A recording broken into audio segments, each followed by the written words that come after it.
dans les titres. Pour en parler, nous recevons Abdoulaye Cissé, journaliste chroniqueur au groupe Futur Média. Abdoulaye, bonsoir. Bonsoir, cher. Alors Abdoulaye, ce sera très expéditif. On s'arrête encore un instant sur ce conclave de Montpellier avec vous. De quoi, Abdoulaye, ce sommet France-Afrique est-il le nom?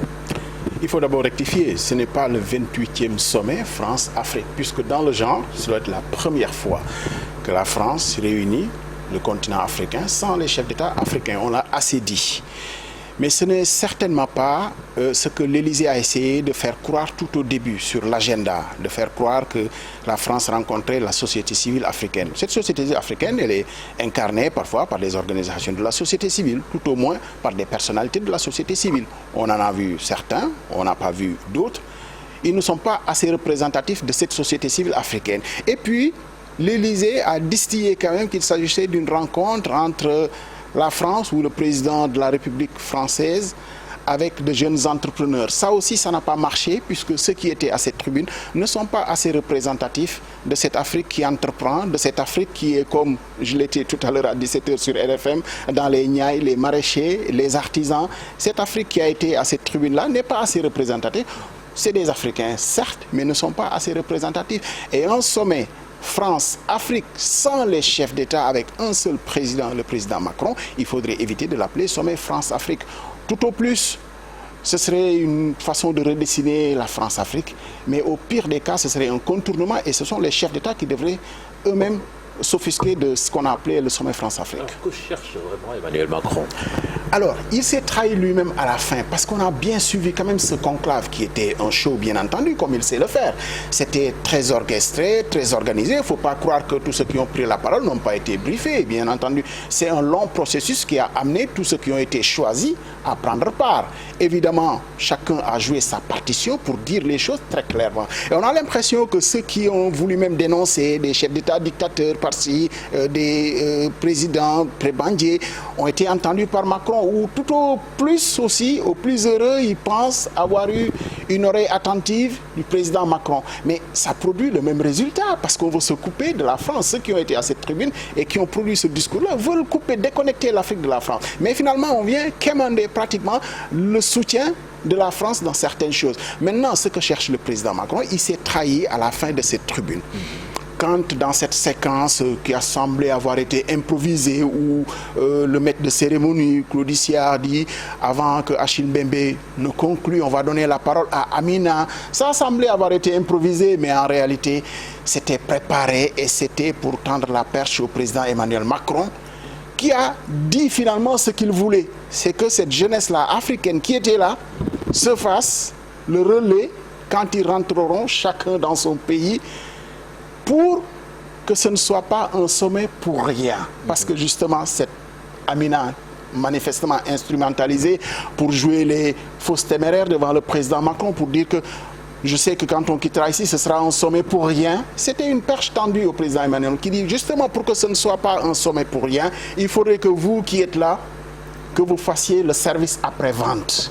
Cette jeunesse-là, on ne pense pas qu'ils seront déconnectés de leur combat contre l'impérialisme, mais c'est ce que cherche Emmanuel Macron justement. On va être un peu provocateur de là, si c'est faut-il brûler ceux qui y ont participé? Non, ils sont des nôtres, il ne faut pas les brûler justement parce que finalement ça va produire l'effet inverse déjà sur les réseaux sociaux, puisqu'on a semblé quand même convoquer ceux qui sont très présents dans les réseaux sociaux. Encore une fois, les clics ne sont pas représentatifs de l'Afrique, ne sont même pas représentatifs du monde en réalité. Les choses ne se passent pas que sur les réseaux sociaux. On a convoqué des gens qui ont de l'influence, ce qu'on appelle des influenceurs, mais ce n'est pas de ça que la France a besoin.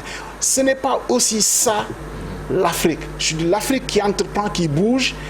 Cette Afrique, elle est dans les champs, elle est dans les ateliers, elle est un peu partout. Elle est aussi dans le numérique, bien entendu. Mais ce ne sont pas ces gens-là qui sont représentatifs de l'Afrique. Mais il ne faut pas les brûler parce qu'ils sont des nôtres, bien entendu. Ce qui est dommage, c'est que certains aient servi quand même de caution à ce cirque. C'était un cirque, en fait, à la limite, que de grands intellectuels, Achille Mbembe, on le laissera à ses amis intellectuels qui se sont déjà déchaînés sur lui, mais il y en a qui sont habitués aussi à parfois jouer de contorsion, peut-être pour assouvir d'autres besoins qui ne sont pas forcément ce qu'ils proclament et ce qu'ils déclarent.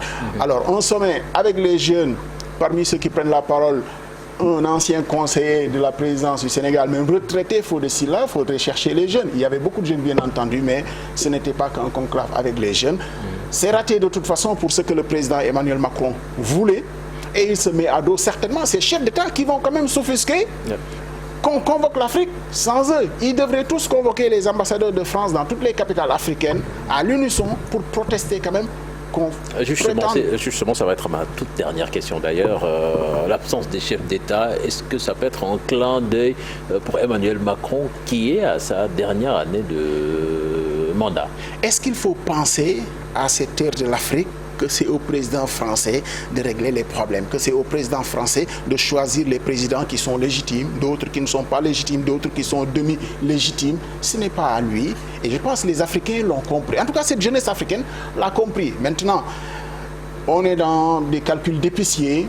Cette jeunesse qui a été à ce conclave-là pense trouver en Emmanuel Macron un partenaire. Après, c'est un jeu de dupes. S'il peut le faire, tant mieux, mais ce n'est pas ça qui sera déterminant pour l'avenir. Emmanuel Macron pense aussi que ça peut lui bénéficier de faire ce show-là, ça va le rendre sympathique, en tout cas auprès de ceux qui ont été là-bas et qui diront au moins il nous a écoutés.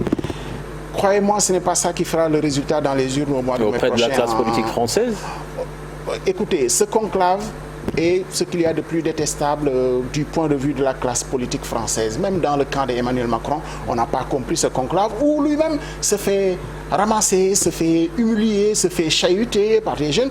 C'était pas d'un niveau très très haut en fait. Et ce n'est pas la faute de ceux qui étaient, parce qu'ils ont essayé bien sûr de dire les choses qu'on attendait. Il ne fallait surtout pas que ce soit un conclave où ceux qui feront face au président Emmanuel Macron vont se faire rabrouer quand ils sont venus. Ils ont été à la hauteur de ce qu'on attendait d'eux.